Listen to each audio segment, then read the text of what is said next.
మానవ ఐక్యత దినోత్సవాన్ని పురస్కరించుకొని సద్గురు బాబా గురు బచ్చన్ సింగ్ జ్ఞాపకార్థం సంత్ నిరంకారి చారిటబుల్ ఫౌండేషన్ ఆధ్వర్యంలో కరీంనగర్ సివిల్ ఆసుపత్రిలో భారీ రక్తదాన శిబిరం నిర్వహించారు। ఈ కార్యక్రమంలో అనేక మంది నిరంకారి భక్తులు స్వచ్ఛందంగా పాల్గొని రక్తదానం చేయగా ఆసుపత్రి సూపరింటెండెంట్ వీరారెడ్డి మరియు ఇతర వైద్య అధికారులు పాల్గొని సంస్థ చేస్తున్న సామాజిక సేవలను కొనియాడారు। 1986 నుండి ఈ సంస్థ లక్షలాది యూనిట్ల రక్తాన్ని సేకరించి ప్రాణదాతగా నిలుస్తుందని నిర్వాహకులు తెలిపారు।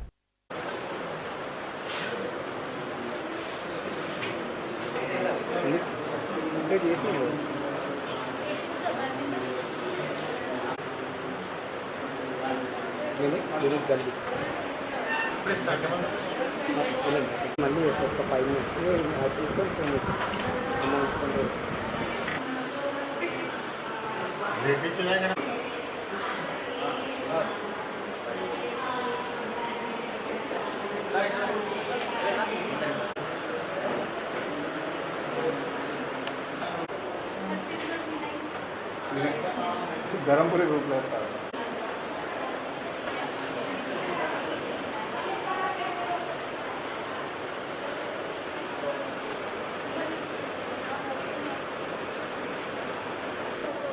अब ये भाई कोई कुछ बोल दे तो हम अपना टेम्परेचर हम गुस्से में कहीं ना कुछ बोल दे तब हमें याद रखना चाहिए कि सामने वाले को शुक्राना क्या क्या है। बाबा जी को कभी भी जाके कोई बाबा नहीं सत्संग जी प्यार से कहना हमने प्रार्थना की जा चुकी थी। ప్రేమతో చెప్పండి సద్గురువుగా నిరంకార భావం ఉన్నప్పుడు వారు రక్తదానం ఇచ్చేవారు, మరి మనకు కూడా నేర్పించారు। ఇప్పుడు ఇందాక మార్పులు చెప్పారు, మట్టి తీసుకొని నడుము మీద వారు ఎవరైతే నడుస్తున్నారో వారి చెప్పుల మట్టి తీసుకొని నడుము మీద పోసుకుంటే మంచిగా అయింది అని మరి ఎవరైతే చెప్పినో మరి మంచిగా వాళ్ళు వాడుకున్నారు పెట్టుకున్నారు వారికి మంచిగా అయిందని చెప్పారు। సరస్వతి మరి వాళ్ళు వాడుకొని వాళ్ళు మంచిగా అయి కేవలం మీ మనస్తత్వాన్ని త్యాగం చేయాలి। ఎప్పుడైతే మనస్తత్వం త్యాగం చేయబడుతుందో అక్కడ మీ ద్వారా పరిపూర్ణమైనటువంటి భక్తి మనం భగవంతుని యొక్క బ్రహ్మజ్ఞానం ద్వారా చూసాము, కానీ అనుభూతి చెందడం అనేది సాధనతో కూడిన పని మాత్రం, అంత ఈజీగా అనుభూతి అయ్యేది కాదు। అయితే మా శ్రీరామచంద్రుడు అనేవారు అనమాట, ఎవరికి వారుగా తన మనసులో ఉన్నటువంటి తప్పులను లోపాలను సరిచేసుకుంటూ ఉంటాడో వాడు భగవంతుడి చేత పూజింపబడేవాడు అవుతారు।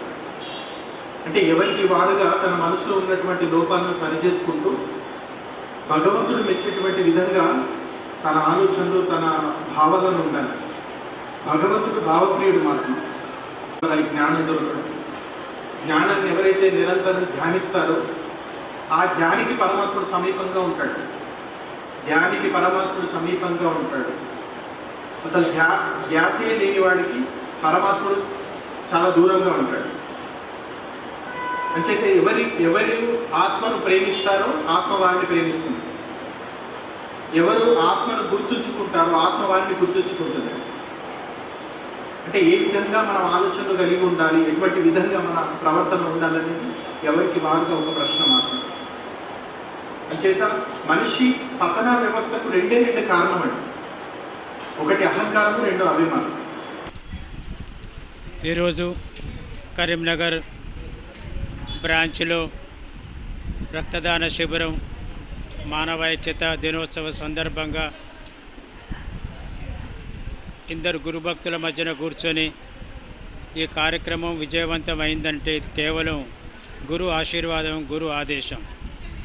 రక్తము కాలువల్లో ప్రవహించటం కాదు, రక్తం మనిషి నరాలలో ప్రవహించినట్లయితే జీవనదానం లభిస్తుందని సద్గురు ఆదేశం। ఈ ఆదేశాన్ని పాటించి గత 30 సంవత్సరాల నుంచి కూడాను నిరంకారి మిషను ఈ మానవ ఐక్యతను సందర్భంగా రక్తదాన శిబిరాలను యావత్ దేశం కాదు విదేశాలలో కూడా నిర్వర్తిస్తూ ఎందరో జీవితాలను ఉద్ధరించడానికి రక్తదానాన్నిచ్చి జీవనాన్ని ప్రసాదించేటటువంటి సౌభాగ్యం కలిగించారు। రక్తదానం ఎక్కడ కూడాను ప్రోద్బలంతోనే కాదు, వాలంటరీ సర్వీస్ ఇది. ఎవరికి వారు వచ్చి రక్తాన్ని ఇచ్చి గురు ఆశీర్వాదాన్ని పొందే సౌభాగ్యం సద్గురు కృపతో లభించింది. ఇది నిరంకారి మిషన్ ఈ కార్యం చేస్తూ మానవాళిని ఉద్ధరించడానికి, మానవాళికి ఉపకారం కోసం, ఉద్ధరణ కోసం ఈ కార్యం నిర్వర్తించబడుతుంది. ఈ కార్యాన్ని ఇలా సంవత్సరాలుగా నిర్వర్తిస్తూ ఉన్నారు. గురు ఆశీర్వాదంతో ఇంకా సంవత్సరాలు కొనసాగుతూనే ఉంటాయి. ఇదే సందేశం. ఈరోజు సంత్ నిరంకారి ట్రస్ట్ నుంచి మాకు బ్లడ్ డొనేషన్ క్యాంప్ నిర్వహించడం జరిగింది. ఈ ట్రస్ట్ నుంచి ప్రతి సంవత్సరం మాకు 1 లేదా 2 క్యాంపులు కంపల్సరీ నిర్వహిస్తారు. ముఖ్యంగా వీళ్ళ ఆర్గనైజేషన్ కానీ వీళ్ళు చేసే సేవా సంస్థ కానీ ప్రతి ఒక్కటి మాకు సపోర్ట్ ఉంటుంది. ప్రతి సంవత్సరం 1-2 క్యాంపులైనా ఇస్తారు వీళ్ళు. ప్రతి క్యాంప్లో 50-60 బ్లడ్ డొనేషన్ క్యాంప్స్ మినిమం ఇస్తారు. ఇట్నే వీళ్ళలాగానే ప్రతి ఒక్క సంస్థ వచ్చి మాకు ట్రస్ట్ గవర్నమెంట్ హాస్పిటల్కి సపోర్ట్ చేస్తే మేము కూడా మా దగ్గర వచ్చే పేషెంట్లకు సపోర్ట్ చేయగలుగుతాం. దాదాపు మన కరీంనగర్ జిల్లా గవర్నమెంట్ హాస్పిటల్లో ఉమ్మడి జిల్లా నుంచి పేషెంట్లందరూ ఇక్కడికే వస్తారు. వాళ్ళందరికీ మేము కొంచెం బ్లడ్ ఫ్రీ ఇష్యూ చేయాలన్నా, మాకు కొంచెం ఇబ్బంది లేకుండా వాళ్ళకి హెల్ప్ చేయాలన్నా మీలాగా డోనర్స్ వచ్చి ముందుకొచ్చి గవర్నమెంట్ హాస్పిటల్కి బ్లడ్ డొనేషన్ చేస్తే మేము చేయగలం. కాలేజ్ వాళ్ళు కానీ ఇంకా ఇతర సంస్థ వాళ్ళు కానీ వచ్చి మాకు ఇలా సపోర్ట్ చేయగలరని కోరుతున్నాను. Thank you. సంత్ నిరంకారి ఒక దాదాపు 50 మంది దాకా అయింది సార్. ఇట్లా Venkatesh PRO, blood bank PRO, Sant Nirankari trust వాళ్ళకి స్పెషల్లీ థ్యాంక్ యూ. ఇంకా చాలామంది ఉన్నారు, వాళ్ళు కూడా సపోర్ట్ చేస్తారు. ఇంకా పేరుతో చెప్పాలంటే చాలా ట్రస్టులు ఉన్నాయి. అందరికీ థ్యాంక్ యూ. అందరు ఇట్లా గవర్నమెంట్ హాస్పిటల్కి సపోర్ట్ చేయాలని మన గవర్నమెంట్ హాస్పిటల్ తరఫున